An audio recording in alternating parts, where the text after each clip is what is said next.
Hi friends, welcome to cosmic harmony. మీ దగ్గర డబ్బులు అనేది నిలవడం లేదా? సరే, మనం ఇప్పుడు 3 పాయింట్స్ చూద్దాము. ఆ 3 పాయింట్స్లో మీరు ఏదైనా తప్పు చేసేటట్టయితే మీ దగ్గర అందుకని క్యాష్ ఫ్లో అనేది తగ్గిపోతూ ఉంటుంది.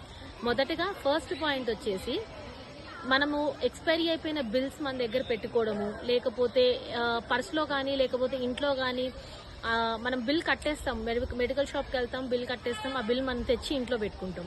లేదంటే పాల బిల్ కానీ, న్యూస్ పేపర్ బిల్స్ కానీ, లేకపోతే గ్యాస్ బిల్ కానీ, ఎటువంటి రకమైన బిల్స్ అయినా కానీ, ఇప్పుడు మనం పెట్రోల్ కొట్టించుకుంటాం, బిల్స్ తీసుకొని మన దగ్గరే పెట్టుకుంటాం. అలాంటి బిల్స్ మనం ఎప్పుడైతే పెట్టుకుంటామో అప్పుడు మన క్యాష్ ఫ్లో అనేది తగ్గిపోతూ ఉంటుంది. అండ్ సెకండ్ పాయింట్ వచ్చేసి fake currency notes.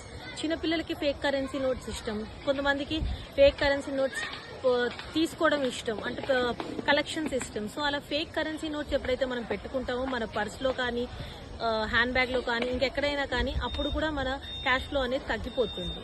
And third point వచ్చేసి మనం ఎప్పుడైతే పర్స్లో, అందరికీ అలవాటు ఉంటుంది పర్స్లో మెడిసిన్స్ పెట్టుకోవడం.